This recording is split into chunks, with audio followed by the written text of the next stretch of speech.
Imagine the scene. After another discussion because of household chores, the situation has escaped control for good. When she tried to use the washing machine, her husband grabbed her hair violently and growled, "Forget the machine. You will wash your mother's clothes with her own hands like a servant." The mother-in-law watched everything with a smile of satisfaction on her face, savoring every second of humiliation. But what they didn't know is that this time the girl had an asset in the sleeve that would change the game forever. Good night, dear listeners. Here is Andre Branco, and it is with great pleasure that I receive them once again on the Entrelated Almas. Today I bring a story that will make you rethink the limits of respect in a home. Prepared? Then follow. Lilia was already used to the toxic dynamics of her marriage. 3 years ago, since he said yes to Dennis, she had learned to swallow dry in the face of the constant provocations of Zenaida, her mother-in-law. The woman had moved to her son's house shortly after marriage, justifying that it was for the sake of her only boy. Since then, Lilia's life has become a hell of veiled criticism and disrespect disguised as concern. Nothing she did was right. The salt in the soup was awesome, the floor didn't shine enough, the clothes on the clothesline were all crooked. And Dennis?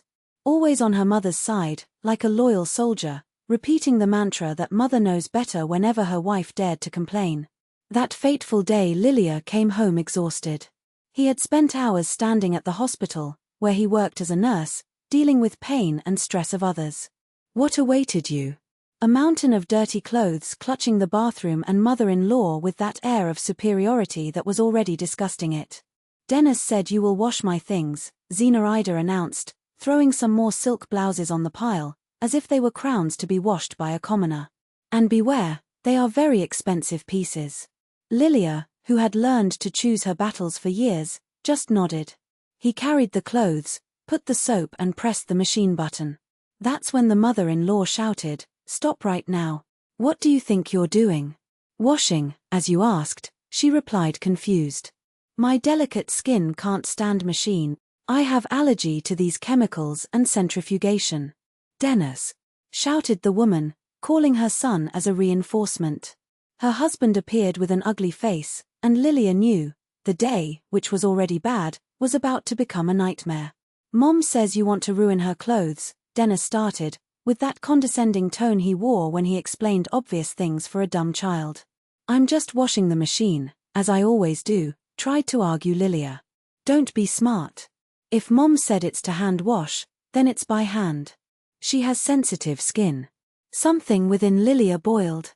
3 years holding on that woman's whims, and now had to rub clothes like a washerwoman from the last century.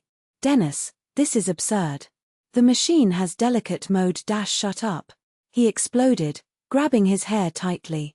"Don't touch my machine. You're going to wash my mother's clothes with my hands, get it?" Zenaida laughed, delicious, while the daughter-in-law staggered with the pain. Finally, the son had put the intruder in his proper place. But Lilia didn't cry. It did not run to the room, as usual. Instead, he took the cell phone with a calm that scared both of them. "What are you doing?" Dennis asked suspiciously. "Calling," she answered, without taking her eyes off the screen. "To whom?" asked the mother-in-law, the voice already shaking. "Hello, Igor. It's me, Lilia. Remember that you said to call if you need help?" Dennis hurled to tear her phone, but Lilia dodged. "Hold it off now," he ordered, the panic taking over his face. Igor was Lilia's older brother. Former athlete, track, black in boxing, and currently coach in an elite gym. A man who did not play in service, especially when it came to protecting the family. "Who is this Igor?" He tried to summon Zenaida, but his voice came out weak. "My brother," Lilia answered, keeping her cell phone with a cold smile. "He is a master's degree in martial arts and has a fall for problems, family members." Dennis paled. In 3 years of marriage, he had never been interested in his wife's relatives. "I just knew that the parents had died and that she had some brothers, but never imagined that it could be a problem. Until then." "Why did you call him?" he stammered. "To tell you how my husband assaults me," Lilia said, adjusting the hair strands he had pulled. "Igor doesn't like it when they mess with his family. Wolf. What a boxer will tell us what to do." He tried to impose himself. "Zenaida, but the security of before had evaporated. Maybe not, Lilia agreed, shrugging. But he has a lot of friends. One of them, for example, works on the administrator of our building. A very rigid man with the rules. He knows how it is. If he finds out that someone has registered in the property without the other spouse's consent, it can get ugly. Zenaida almost passed out. When he moved to his son's house, Lilia was hospitalized because of appendicitis. Dennis had sworn that everything was in conformity, but now the mother-in-law was starting to sweat cold. "Are you crazy?" tried bluffer Dennis, but his voice failed. "Everything is cool. Let's see," Lilia said, smiling. "Igor is meticulous. You will want to check all the documents. Oh, and there is also a friend of him in the IRS. Does you declare all your income, Zenaida? After all, besides retirement, you do cleaning in 3 houses, isn't it? 5,000 per month in cash, that without note." The mother-in-law took her hand to her chest, as if she were going to have an attack. It was true, she had received this money for years and had never declared. Dennis, in turn, walked from side to side, mentally calculating the size of the damage that pump could cause. "Lilia, stop that," he tried, now in a conciliatory tone. "We are a family, we don't need strangers here." "Ah, is it?" she said. "And do I need a husband who mistreats me from a mother-in-law who laughs at my face?" That's when the bell rang. The three frozen. Lilia was the first to move, but Dennis held her arm. "Wait. Let's solve this in family." "Too late," she said, freeing her free. "Igor is already here." She opened the door, and a tall man with wide shoulders and severe expression entered the room. Igor analyzed the scene in seconds, the sister with the messy hair, her tense husband, the pale mother-in-law as a ghost. "Shows where they touched you," he ordered, dry. Lilia pointed to the back of her neck. Igor nodded, advanced toward Dennis and, without warning, grabbed his hair with the same violence. "Oh, lose!" Dennis shouted, trying to break free. "It hurts?" asked Igor, without loosening the pressure. "Of course it hurts. Funny. My sister also felt pain, but you didn't care." He pulled harder. "Loose him," shouted Zenaida. "Or I call the police." "Flame," said Igor, indifferent. "You will explain to the delegate why you registered in this apartment without the permission of the owner. And while you are there, you can also count on those 15,000 a month you hide from the lion." Zenaida silent, defeated. Igor released Dennis, who backed away, rubbing his painful head. "Now pay attention," said the brother, crossing his arms. "They will hear right, because I won't repeat. It's not any woman," Dennis cut, his voice shaking, but firm for the first time in years. "It's the woman you humiliated, that you saw being beaten and still laughed. The woman who, even so, gave me a chance when I didn't deserve it." Zenaida Mikhailovna paled. Was not used to hearing the naked truth, much less the mouth of the son himself. His little fingers in the dirty handkerchief revealed panic. The control he had for decades was gone as sand between his fingers. "You're choosing a witch that manipulates you," he said, his eyes injected with hatred. Dennis sighed, tired of those games. It was not manipulation. It was dignity. Something he only started to understand. Manipulation was you convincing me that hitting my wife was education. Manipulation was to cry poverty while hiding 40,000 a month. Manipulation was laughing when I dragged her through her hair. His voice broke, but he didn't look away. "It's over, mother. I won't be your puppet anymore." Zenaida retreated as if she had been slapped. This was not the obedient son she had shaped. That man had a spine. "You'll regret it," he spat, turning to get his bags. "When she betray you, when she leaves you without a penny, when you realize that you exchanged blood for any." "It's not any," Dennis repeated, this time without hesitation. "It's the woman who taught me what respect is. Something you never knew how to give me." The hotel door closed with a thud. Dennis stood in the lobby, his hands shaking not with fear, but of relief. For the first time in years, he breathed without the weight of an invisible crown, the crown of the good son that choked his own humanity. That night dinner at home was silent but not tense. Lilia served the soup without comments, and Dennis ate without complaints. There were no criticism of food temperature, no grumbling on salt. Just peace. Such a strange peace that they both almost didn't know how to deal with her. "Thanks," Dennis murmured, finally putting the spoon on his empty plate. Lilia lifted her eyes, surprised. Acknowledgements were not part of their script. "Why?" "For not giving up on me." She didn't answer. "I didn't need to." His words were already enough answer. But Zinaida Mikhailovna was not the type who accepted defeats. The next morning, a letter arrived by mail. There was no sender, but the calligraphy was unmistakable, rounded letters, pressed hard on paper, as if the pen had been crushed between furious fingers. Dennis opened the envelope with trembling hands. Inside, a single sentence. "Son, your wife is cheating on you with your brother. Ask her about the nights that working late with Igor. Or do you think a man like him does it out of kindness?" The paper fell on the table like a bomb. Dennis felt the floor disappear. Lilia entered the kitchen right now, still with the work coat, and saw her husband's expression. What it was? He didn't answer. Just extended the letter. Lilia read. His lips bow in a cold, almost sad smile. "Ah." She turned to the classic then. "And truth." Dennis's voice was a razor wire. "Do you think I would need to betray you for attention?" Lilia threw the letter in the trash.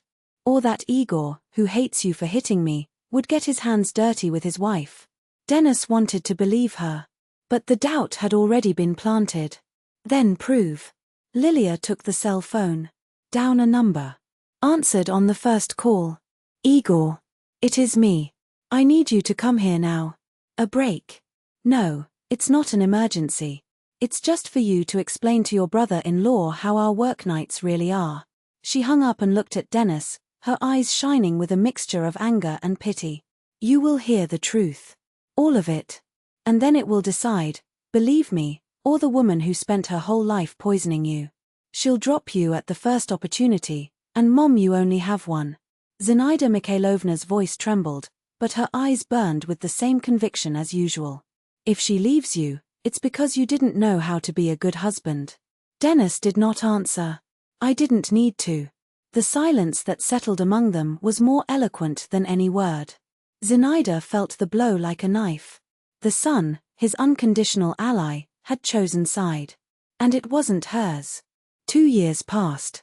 Lilia's daughter was born on a spring morning, with the first rays of sunshine beating the hospital window. Dennis, who could barely hold a glass without knocking down, now exchanged diapers with a dexterity that surprised even the nurses. The fights with his mother became a distant ghost, a memory that he drifted with a shiver. Zinaida turned on less and less. Not because he had given up, he would never give up, but because he realized that direct attacks only moved her more than he was already.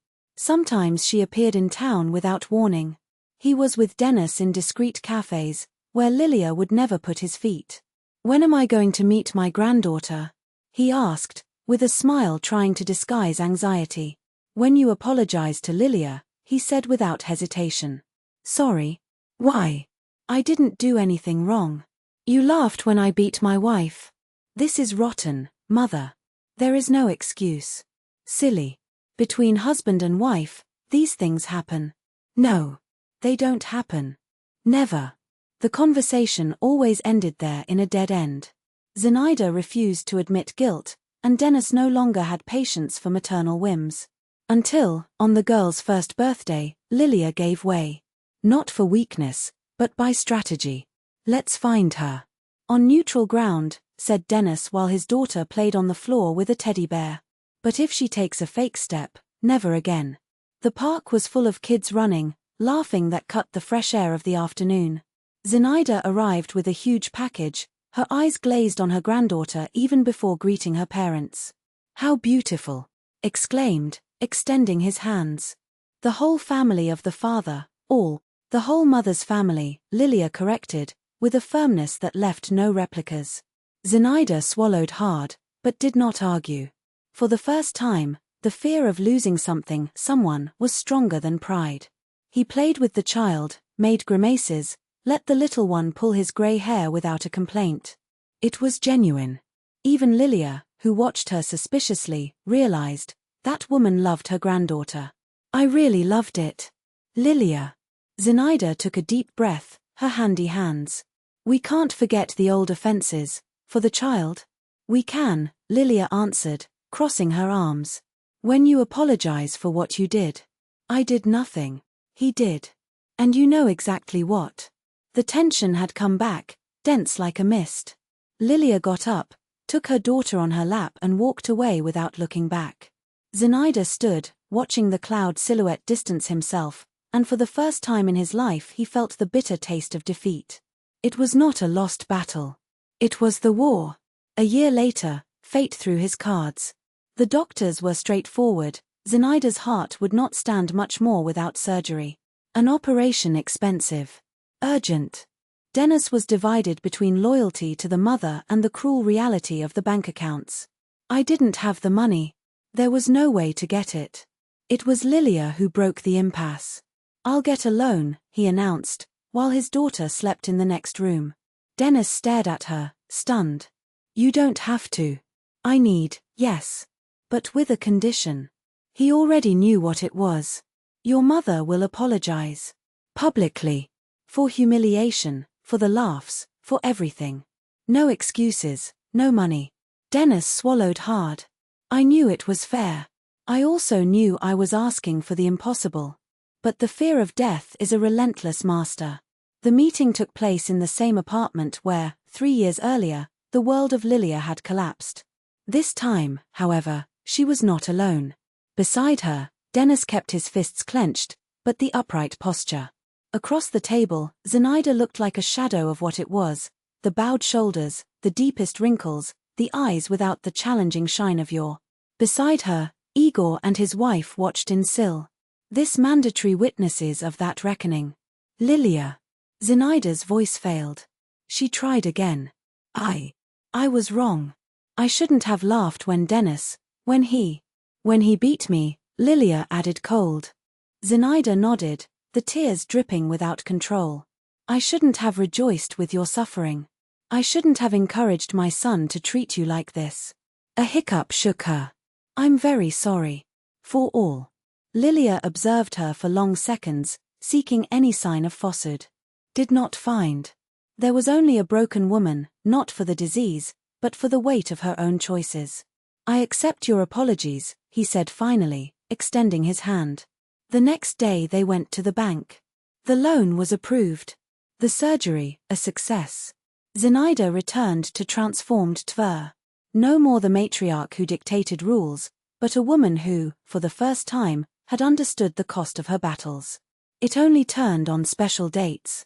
I asked for the health of Lilia. He never mentioned fix the marriage of his son again. When the granddaughter turned 3, she appeared at the door with a gift wrapped in bright paper and a shy request. Can I come in? Lilia let her pass. Zenaida joked with the child, helped serve dinner, washed the dishes without anyone asked. Before leaving, he held her daughter-in-law's hand with an unexpected force. Thank you for giving me a chance to redeem me. Lilia smiled for the first time without irony. Thank you for taking advantage. 7 years have passed since that call to Igor. Dennis is today a present father, a husband who kisses his wife in the kitchen just because yes. The daughter grows between laughter and hugs, unaware that one day her existence was almost ruined by hatred and stubbornness. Zenaida visits twice a year. Arrives with gifts, comes out with the promise to return.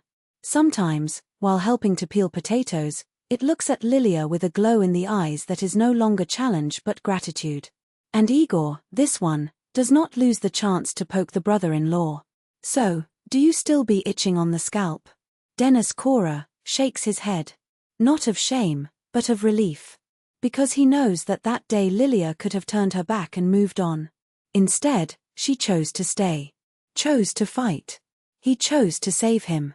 And sometimes, while watching the family gathered at the table, Lilia thinks that life changes even with a single gesture. A phone call. A decision. The secret is not being afraid to do so.